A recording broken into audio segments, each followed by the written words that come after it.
నమస్తే, నేను బలరాం. ఇక అప్డేట్ చూద్దాం. నారాయణపేటలో కాంగ్రెస్ జనజాతర సభలో సీఎం రేవంత్ రెడ్డి మాట్లాడుతున్నారు. లైవ్ ద్వారా చూద్దాం. ఇక్కడ ఉండి కాంగ్రెస్ పార్టీ అభ్యర్థిగా శ్రీమతి సోనియా గాంధీ గారి ఆశీర్వాదంతో ఏఐసిసి అధ్యక్షుడు మల్లికార్జున్ ఖర్గే గారి నిర్ణయంతో కాంగ్రెస్ పార్టీ అభ్యర్థిగా వంశీచంద్రెడ్డిని ఆశీర్వదించడానికి గెలిపించడానికి వేలాదిగా మీరు వచ్చినందుకు మీకు అందరికీ కూడా మనస్ఫూర్తిగా ధన్యవాదాలు తెలియజేస్తున్నా.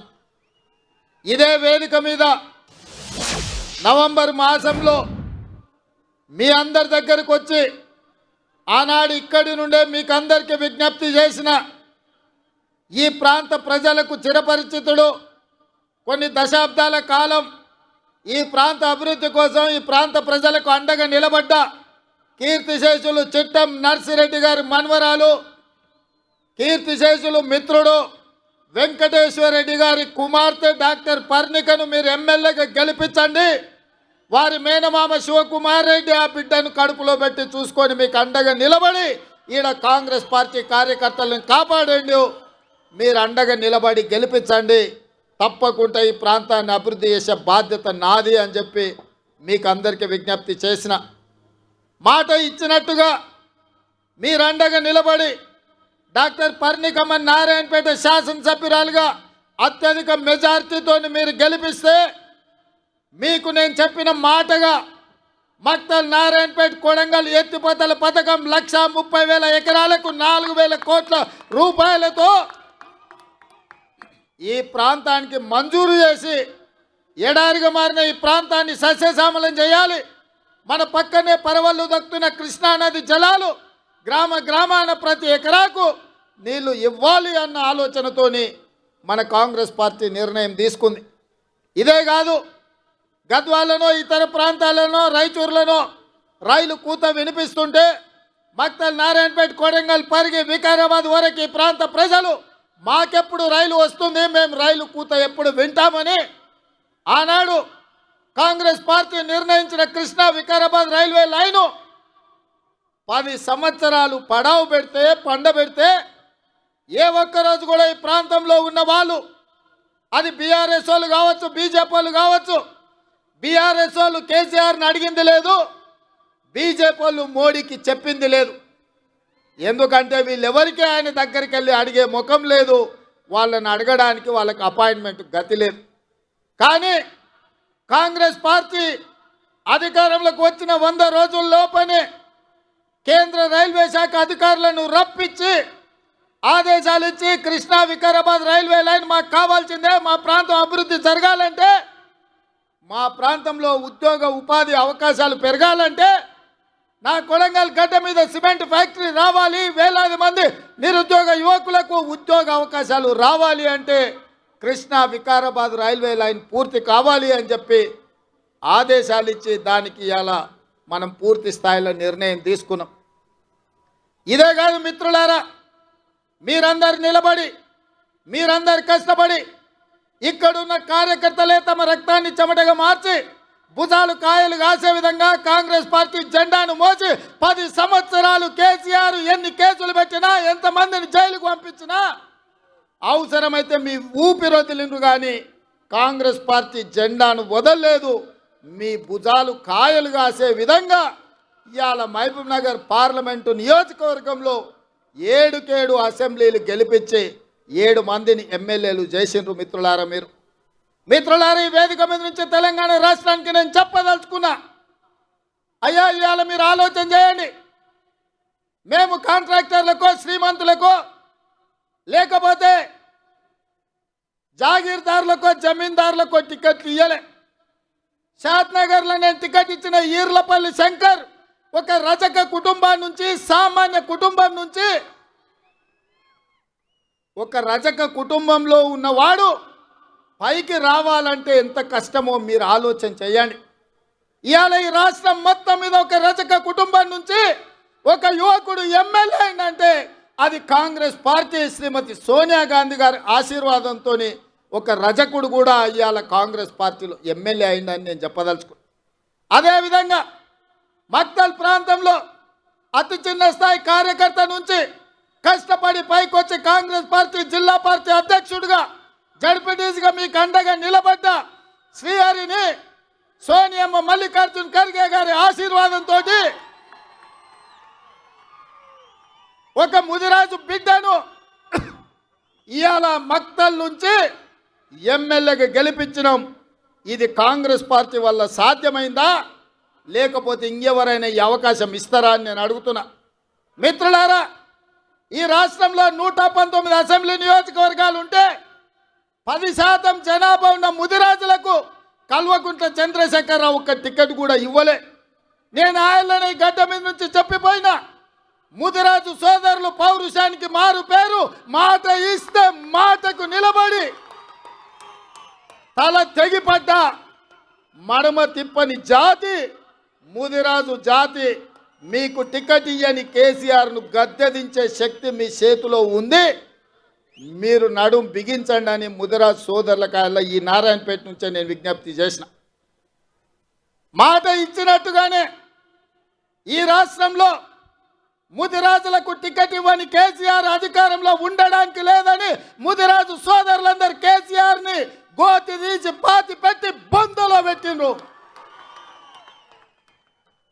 ఇవాళ శ్రీహరి మీ ఎమ్మెల్యేగా, మా మిత్రుడుగా, ముదిరాజు బిడ్డగా ఇవాళ శాసనసభకు నాయకత్వం వహిస్తున్నాడు. అదే కాదు మిత్రులారా, ముదిరాజులను ఆనాడు బీసీ ఏ గ్రూప్లో ఉంటే కొన్ని ప్రత్యేకమైన పరిస్థితుల్లో ఏ గ్రూప్ నుంచి డి గ్రూప్కు మారవడం జరిగింది. ఇవాళ కేసు సుప్రీంకోర్టులో ఉంది. కేసీఆర్ నిర్లక్ష్యం వల్ల, కేసీఆర్ పట్టించుకోకపోవడం వల్ల, కేసీఆర్ సమర్థవంతమైన వాదన తెలంగాణ ప్రభుత్వం నుంచి సుప్రీంకోర్టులో వినిపించకపోవడం వల్ల ఇవాళ ఎన్నో లక్షలాది ఉద్యోగాల నియామకాలలో ముదిరాజు బిడ్డలకు అన్యాయం జరుగుతుంది. ఇవాళ ముదిరాజులను బీసీ డి గ్రూప్ నుంచి ఏ గ్రూపులకు మారవాలి అని అంటే ఈ గడ్డ మీద మళ్ళా కాంగ్రెస్ పార్టీ జెండా ఎగరాలి. మీ తరపున సిపాయిగా ఢిల్లీలో కొట్లాడాలి అంటే మీ వాదన బలంగా వినిపించాలి.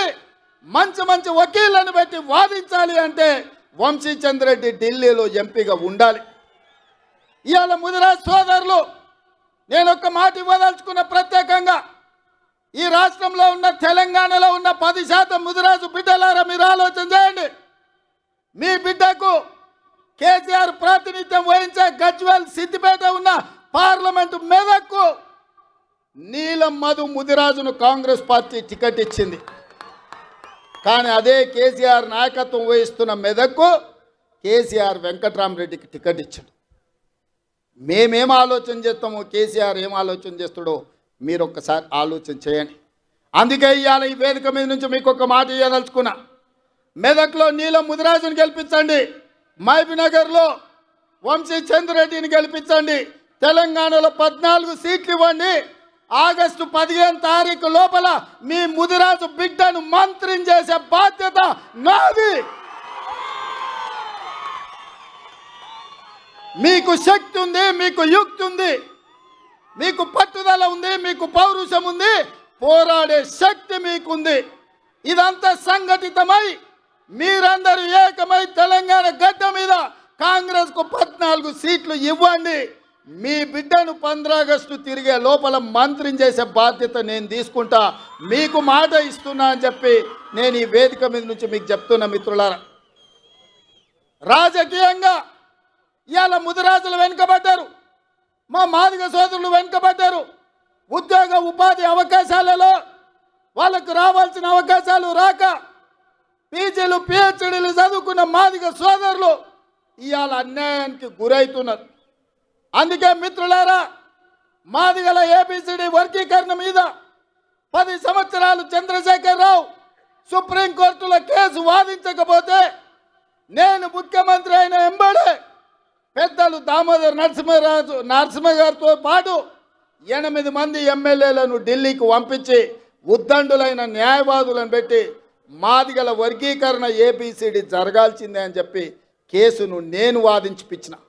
శాసనసభలో వర్గీకరణ చెయ్యాలి అని కొట్లాడితే ఆయల్ల సంపత్ కుమార్తో పాటు నన్ను మార్షల్స్ను పెట్టి పోలీసులను పెట్టి గొర్రెలు నీడ్చినట్టు ఈడ్చి బయట పడేసిండు చంద్రశేఖరరావు.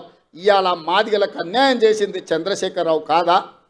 ఇవాళ నేను అడుగుతున్న మిత్రులారా, కొంతమంది మాదిగ ఉద్యమంలో ఏబిసిడి వర్గీకరణ కోసం కొట్లాడిన వాళ్ళు ఇవాళ నరేంద్ర మోడీ కోటేయండి, భారతీయ జనతా పార్టీని గెలిపించమని అడుగుతారు. నేను ఆ మిత్రుడిని కోరదలుచుకున్నా, నేనేం అనదలుచుకోలే. చంద్రశేఖరరావు ఆయనను అరెస్టు చేసి జైల్లో పెట్టినాడు. ఏ ఒక్కరు పలకరించే వాళ్ళు లేకపోతే నేను జైలుకి వెళ్ళి అండగా నిలబడి న్యాయవాదులతో మాట్లాడి బెయిల్ ఇప్పించడానికి కొట్లాడింది నేను. ఆయనలో వర్గీకరణ కోసం ఈ తెలంగాణలో ఉద్యమాలు చేయడానికి వీల్లేదు, నిరసన తెలపడానికి వీల్లేదు. పోలీసుల నిర్బంధాలు కొనసాగుతుంటే పరేడ్ గ్రౌండ్లో ధర్మయుద్ధం కార్యక్రమానికి అండగా నిలబడి ఆయనలో మాదిగల వర్గీకరణకు అండగా నిలబడి వర్గీకరణ జరగాల్సిందే, మాదిగలకు న్యాయం చేయాల్సిందే అని చెప్పి అండగా నిలబడ్డది నేను. అందుకే ఇవాళ సోదరులారా, ఈ వేదిక మీద నుంచి నా మాదిగ సోదరులకు నేను చెప్తున్నా, సిరిసిల్ల రాజయ్య గారిని ఫైనాన్స్ కమిషన్ చైర్మన్ చేసిన, అట్లూరి లక్ష్మణ్ని విప్పుగా అసెంబ్లీలో వేసిన, పాల్వాయి రజనీ కుమార్ని తెలంగాణ పబ్లిక్ సర్వీస్ కమిషన్లో మెంబర్ చేసిన, ప్రీతం కుమార్ ఎస్సీ డిపార్ట్మెంట్ చైర్మన్గా కాంగ్రెస్ పార్టీలో పదవులు ఇచ్చిన, ఇవాళ నా పేషీలో ఐఏఎస్ అధికారి సంగీత సర్వే సత్యనారాయణ సెక్రటరీగా నా పేషీలో ఉందంటే ఒక మాదిగ బిడ్డకు అవకాశం ఇచ్చిన. ఇవాళ మిత్రుడు సంపత్ కుమార్ ఏఐసిసి సెక్రటరీగా మహారాష్ట్రకి ఇన్ఛార్జ్గా ఈరోజు వారు ఏఐసిసి సెక్రటరీగా ఉన్నారు. దామోదర్ రాజనరసింహ గారు మంత్రివర్గంలో మంత్రిగా ఉన్నారు. ఇవి సరిపోతాయంటే ఇవి సరిపోవు. నాకు తెలుసు మీ జనాభా ఎంత ఉంది, మీకు ఇన్నాళ్ళు జరిగిన అన్యాయం ఏంది, మీ ఆవేదన మీ ఆలోచన నాకు తెలుసు. అందుకే రేపు రాబోయే రోజుల్లో పార్టీ తీసుకోబోయే నిర్ణయాలలో, పార్టీ నియామకాలలో మాదిగ బిడ్డలకు న్యాయం చేసి మీకు సముచితమైన స్థానం కల్పించే బాధ్యత కాంగ్రెస్ పార్టీ తీసుకుంటుంది. మల్లికార్జున్ ఖర్గే గారు తీసుకుంటారు. సోనియామ్మను ఒప్పించి మెప్పించి వర్గీకరణను పార్లమెంట్లో చట్టం చేసే బాధ్యత ఇవాళ కాంగ్రెస్ పార్టీ తీసుకుంటుందని చెప్పి మాదిగ సోదరులకు నేను చెప్పదలుచుకున్నా. అదేవిధంగా మిత్రులారా, ఇవాళ కురుబ యాదవ్ సోదరులు ఆనాడు కేసీఆర్ ఎవరికి సరైన ప్రాతినిధ్యం ఇవ్వకపోతే నేను ఆలోచన చేసి మా మహబూబ్నగర్ జిల్లా నుంచి కురుబ యాదవ్ సోదరులు ఎక్కువ మంది ఉన్నారు, వాళ్ళ ప్రాతినిధ్యం ఉండాలని నడిగడ్డ గద్వాలు కోటలో సరిత తిరుపతయ్యను ఒక కురువ యాదవ్ బిడ్డను నేను ఎమ్మెల్యేగా టికెట్ ఇచ్చి గెలిపించడానికి ప్రయత్నం చేస్తే గద్వాల కోటలో కుట్ర చేసి కుతంత్రాలు అన్నీ బీఆర్ఎస్ బీజేపీ ఏకమైపోయింది. ఆనాడు చీకటి ఒప్పందం చేసుకొని అప్పటి వరకు తగాదాలు ఉన్నాయి మాకు, మా ఇంటి మీద కాకి ఇంటి మీద వాలదు అని చెప్పిన వాళ్ళు ఇవాళ మామ అల్లుళ్ళు ఒక్కటైపోయి కుమ్ముక్కు రాజకీయాలు వేసి ఒక సరితను, ఒక ఆడబిడ్డను, ఒక కురువ యాదవ్ ఆడబిడ్డను మామ అల్లుళ్ళు ఏకమై అర్నమ్మ నాయకత్వంలో బీజేపీ ఓట్లన్నీ బీఆర్ఎస్ కేసి 5,000 ఓట్లు తక్కువ మెజార్టీతోని ఇవాళ ఆడబిడ్డను ఓడగొట్టారు. నిజంగానే సరితమ్మ గెలిచినుంటే ఇవాళ మంత్రివర్గంలో మంత్రి అయ్యేది యాదవ్ సోదరులారా. కేసీఆర్ మంత్రివర్గంలో మహిళలకు స్థానం లేకుండే, మన మంత్రివర్గంలో సీతక్క ఒక ఆదివాసి బిడ్డకు, కొండా సురేఖ ఒక బలహీన వర్గాల బిడ్డకి ఇచ్చినాం. సరితమ్మ గెలిచినుంటే ఇవాళ మన మంత్రివర్గంలో మంత్రి అయ్యి ఉండేది. అంటే ఎన్నికలు వచ్చినప్పుడు పేదోళ్ళని గెలవాల్సినప్పుడు పేదలకు న్యాయం చేయాలని కాంగ్రెస్ అనుకున్నప్పుడు బంగ్లా రాజకీయాలు, కుమ్ముక్కు రాజకీయాలు, అర్నమ్మ దివాలకు రాజకీయాలు ఎట్లుంటాయో ఇవాళ కుర్మ యాదవ్ సోదరులారా మీరు ఆలోచన చెయ్యండి. అందుకే ఇక్కడ అన్యాయం జరిగిందని అనిల్ కుమార్ యాదవ్ను ఏమాహేమిలు ఉద్దండులు యోధులు ఉన్న వాళ్ళని కాదని రాజ్యసభలో మీ యాదవ్ బిడ్డను అనిల్ కుమార్ యాదవ్ను రాజ్యసభలో 10 పైసలు ఖర్చు లేకుండా నామినేషన్కు 10,000 కూడా పార్టీ కట్టి ఇవాళ 200-300 కోట్లు ఖర్చు పెట్టిన రాని ఎంపీ పదవి ఇవాళ యాదవ్ల బిడ్డకు కాంగ్రెస్ పార్టీ ఇచ్చింది. ఈ అన్నీ జరిగినాయంటే ఒక రజక ఈర్లపల్లి శంకర్ ఎమ్మెల్యే అయిందన్నా, ఒక ముదిరాజు బిడ్డ శ్రీహరి ఎమ్మెల్యే అయిందన్నా, ఒక సరితమ్మకు యాదవ్ బిడ్డకు ఎమ్మెల్యే టికెట్ వచ్చిందన్నా, ఒక అనిల్ కుమార్ యాదవ్ ఇవాళ రాజ్యసభ సభ్యుడైందన్నా, ఒక మాదిగ బిడ్డ సంపత్ కుమార్ ఏఐసిసి సెక్రటరీ అయిందన్నా, మహబూబ్నగర్ పార్లమెంట్కి ఇన్ఛార్జ్గా ఇవాళ నేను ఎక్కడ నాయకత్వం వహిస్తున్నానో అక్కడ నాయకుడిగా ఇవాళ నాయకత్వం వహిస్తున్నాడంటే ఇవన్నీ సామాజిక వర్గాలకు కాంగ్రెస్ పార్టీ న్యాయం చేయాలని ఆలోచన చేసింది కాబట్టి ఇవన్నీ జరిగిన సోదరులారా. ఇవాళ పర్ణిక రాజకీయ అనుభవం లేకపోవచ్చు, కానీ వాళ్ళ తాత తండ్రి ఇచ్చిన వారసత్వం, వాళ్ళ మేనమామ నేర్పిన విద్య ఏదైతుందో ఈ ప్రాంత పేదలకు న్యాయం జరగాలి, నారాయణపేట మున్సిపాలిటీకి అండర్ గ్రౌండ్ డ్రైనేజ్ కావాలి అని ఇవాళ మీ ముందు అడిగింది. నేను మీకు మాట ఇస్తున్నా, తప్పకుండా నారాయణపేట మున్సిపాలిటీకి అండర్ గ్రౌండ్ డ్రైనేజ్ ఇచ్చే బాధ్యత నాది. ఈ ప్రాంత అభివృద్ధి కోసం, నిధుల మంజూరు కోసం అండగా ఉండడానికి నేను బాధ్యత తీసుకుంటున్నాను మిత్రులారా, మీకు అందరికీ తెలియజేస్తున్నా. అదేవిధంగా మిత్రులారా, ఇవాళ అర్ణం అంటుంది మోడీని ప్రధాని చేయాలి, రేవంత్ రెడ్డిని ఓడగొట్టాలని. నేను అడుగుతున్నా, 10 ఏళ్ల నుంచి నరేంద్ర మోడీ ప్రధానమంత్రిగా ఉన్నాడు కదా, ఏ రోజైనా పాలమూరు రంగారెడ్డి ఎత్తిపోతల కోసం 10 పైసలు తెచ్చినవా? జాతీయ హోదా తీసుకొచ్చినవా?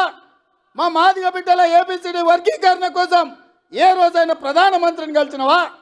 మా ముదిరాజు బిడ్డలు డి గ్రూప్ నుంచి ఏ గ్రూప్ మార్పించడానికి మీ నాయకుడు నరేంద్ర మోడీ దగ్గరికి ఎప్పుడన్నా మా వాళ్ళను తీసుకెళ్ళినవా అని నేను అడుగుతున్నా. ఇవాళ మహబూబ్ నగర్ రాయచూర్ రోడ్డు ఎందుకు పడావు పడ్డది? దాని కాంట్రాక్టర్లు ఎవరు? ఆ నిధులకు దోపిడీకి పాల్పడ్డది ఎవరు అని నేను అడుగుతున్నా. ఎప్పుడైనా కృష్ణా వికారాబాద్ రైల్వే లైన్ గురించి నరేంద్ర మోడీని కలిసినవా? లేకపోతే మక్తల్ నారాయణపేట కొడంగల్ ఎత్తిపోతల పథకానికి జాతీయ నిధులు ఏమైనా తీసుకురావడానికి ప్రయత్నం చేసినవా? 10 ఏళ్ళు నరేంద్ర మోడీ ఉండి పాలమూరుని ఎండబెట్టి ఈ ప్రాంత రైతులు, ఈ ప్రాంత పేదలు లక్షలాదిగా వలసలు పోతుంటే ఒక్కరోజు పట్టించుకోలేదు. అయినా బీజేపీకి ఓటు అడుగుతున్నావు. ఇవాళ రేవంత్ రెడ్డిని ఓడగొట్టమంటున్నావు. నేను అడుగుతున్న మిత్రులారా, ఈడున్న యువకులను, తెలంగాణ రాష్ట్రం నలుమూల ఉన్న వాళ్ళని నేను ఆలోచన చేయమంటున్నా. 100 రోజుల్లో మీకందరికీ, ముఖ్యంగా ఆడబిడ్డలకు ఆర్టీసీలో ఉచిత బస్సు ప్రయాణం ఇచ్చినాం. ఇవాళ 35 కోట్ల మంది ఆడబిడ్డలు బస్సులో ఉచితంగా ప్రయాణం చేసిండ్రు. ఇవాళ శ్రీశైలం నుంచి మొదలు పెడితే గుళ్ళు గోపురాలకు అన్నిటికీ అమ్మగారింటికి అత్తగారింటికి ఆడబిడ్డలు ఉచితంగా బస్సులో ప్రయాణం చేస్తున్నారు. ఇవాళ ఆడబిడ్డలకు ఉచితంగా బస్సు ప్రయాణం ఇచ్చినందుకు రేవంత్ రెడ్డిని ఓడగొట్టాలనా అని నేను మిమ్మల్ని అడుగుతున్నా. ఇవాళ పేదవాడు ప్రభుత్వ దవాఖానకు పోతే చచ్చిపోతుంటే, ప్రైవేటు దవాఖానకు పోతే ఆస్తులు అమ్ముకొని, కిడ్నీలు అమ్ముకొని బిల్లులు కట్టే పరిస్థితి ఉంటే, పేదవాడి ఆరోగ్యాన్ని కాపాడడానికి రాజీవ్ ఆరోగ్యశ్రీ పథకం ద్వారా 10 లక్షల రూపాయలు ఉచితంగా పేదోళ్ళకి ఇచ్చిన 48 గంటల్లో కాంగ్రెస్ ప్రభుత్వాన్ని రేవంత్ రెడ్డిని ఓడగొట్టాలంటున్నాం. పేదోళ్ళని బతికించడానికి రాజీవ్ ఆరోగ్యశ్రీ తీసుకొచ్చినందుకు కాంగ్రెస్ పార్టీని ఓడగొట్టాలనా అని నేను అడుగుతున్నా. ఇవాళ కట్టెల పొయ్యితో కన్నీళ్లు గార్చుకుంటూ ఆ పొగ ఊపిరితిత్తులకు పోయి క్యాన్సర్ వచ్చి చచ్చిపోతున్న ఆడబిడ్డలకు ఆనాడు 400 రూపాయలకే సోనియమ్మ సిలిండర్ ఇస్తే, ఈ మోడీ పాడుగాను మోడీ వచ్చి 12 నూర్లు చేసిండు సిలిండర్. 1200 సిలిండర్తో కొనలేక మళ్ళా అటుకెక్కించిన గ్యాస్ పొయ్యి సిలిండర్ను కిందికి దించి ఆడబిడ్డలకు 500 రూపాయలకే సిలిండర్ ఇచ్చినందుకు కాంగ్రెస్ను రేవంత్ రెడ్డిని ఓడగొట్టాలనా అని నేను అడుగుతున్నా. మీరు ఆలోచన చేయండి మిత్రులారా. ఇవాళ ప్రతి పేదవాడికి, వ్యవసాయం ఉన్న వాళ్ళకే భూమికి, వ్యవసాయానికి ఉచిత కరెంటు ఉంది. భూమి లేని పేదలకు ఇండ్ల కరెంటు ఉచితంగా ఉండాలని నా పాదయాత్రలో నా దృష్టికి పేదలు తీసుకొస్తే, ప్రతి పేదవాడికి, ప్రతి ఇంటికి 200 యూనిట్ల వరకు ఉచితంగా ఉచిత విద్యుత్ ఇచ్చి మాట ఇచ్చి అమలు చేసినాం. ఇవాళ 10 ఏళ్ళు ఎమ్మెల్యేలు ఉన్నారు. ఎవడన్నా బీఆర్ఎస్ కోటేమని అడుగుతుండా? ఎవడన్నా ఊర్లలోకి వచ్చిండా? మిమ్మల్ని నమ్ముకొని మీ ఎంబడి ఉండి మీ జెండా మోసి మిమ్మల్ని ఎమ్మెల్యేలు చేస్తే ఇవాళ గ్రామాలల్లో బీఆర్ఎస్ కార్యకర్తలను బీజేపీలకు అమ్మేసి వాళ్ళ కింద గులాంగిరి చేయండి, తాబేదారులుగా మారండి అని ఒకడు పోయి రాయచూరులో ఉన్నాడు, ఒకడు పోయి హైదరాబాద్లో ఉండు, ఒకడు పోయి ఎన్నో కాంట్రాక్టులు చేసుకుంటారు. ఇవాళ ఏం జరుగుతుందో ఒక్కసారి ఆలోచన చేయండి. గద్వాల బంగ్లా కుమ్ముక్కు రాజకీయాలు, ఆనాడు బీజేపీలు బీఆర్ఎస్ కోటేసారు కాంగ్రెస్ పార్టీని సరితమ్మను ఓడించడానికి. ఇవాళ మహబూబ్నగర్ జిల్లాలో బీఆర్ఎస్ వాళ్ళు బీజేపీని గెలిపించడానికి కుమ్ముక్కు రాజకీయాలు చేస్తున్నారు సోదరులారా, ఒక్కసారి ఆలోచన చేయండి. ఇవాళ సిట్టింగ్ ఎంపీ మొన్నటి వరకు 7 వాళ్ళ చేతుల్నే ఎమ్మెల్యేలు ఉండే, ఒక్కడు కూడా ఊర్లలోకి వస్తలేడు, ఒక్కడు కూడా కారుకు ఓటు అడుగుతలేడు. అంటే ఆ పార్టీ చచ్చిందా లేకపోతే వీళ్ళు వదిలేసిందా అని నేను అడుగుతున్నా. మోడీకి తాకట్టు పెట్టిండ్రు. నాకు తెలుసు కేసీఆర్ బిడ్డ బెయిల్ కోసం ఇవాళ కాంగ్రెస్ను ఓడించడం కోసం నరేంద్ర మోడీతో చీకటి ఒప్పందంలో భాగంగా మహబూబ్ నగర్, చేవెళ్ళ, మల్కాజ్గిరి, భువనగిరి, జహీరాబాద్ 5 పార్లమెంట్లలో చంద్రశేఖర్ రావు నరేంద్ర మోడీని గెలిపించడానికి సుపారీ తీసుకొని బీఆర్ఎస్ కార్యకర్తలు ఇవాళ బొందబెట్టి వాళ్ళ ఆత్మగౌరవాన్ని మోడీ కాళ్ళ దగ్గర తాకట్టు పెట్టిండు. బీఆర్ఎస్ నాయకులారా మీరు ఆలోచన చెయ్యండి. లక్షలాది మంది కార్యకర్తలు ఇతర పార్టీలు జైలుకు పోయినప్పుడు కేసీఆర్కు దుఃఖం లేదు. నాలాంటోని బిడ్డ లగ్గం ఉంటే కూడా వదలకుండా జైల్లో పెట్టినప్పుడు ఆయనకు బాధ తెలియలేదు. కానీ బిడ్డ జైలుకు పోగానే మోడీ దగ్గర తెలంగాణను తాకట్టు పెట్టిండు. ఇది తెలంగాణ ఆత్మగౌరవానికి మంచిదా? ఒక్కసారి ఆలోచన చేయండి. బీఆర్ఎస్ కార్యకర్తలారా, బీఆర్ఎస్ నాయకులారా, ఆత్మ పరిశీలన చేసుకోండి. 5 నిమిషాలు గుండెల మీద చేసుకొని ప్రశాంతంగా ఆలోచన చేయండి. ఎందుకు చంద్రశేఖర్ రావు ఇవాళ మీ పార్టీని తీసుకెళ్ళి మోడీకి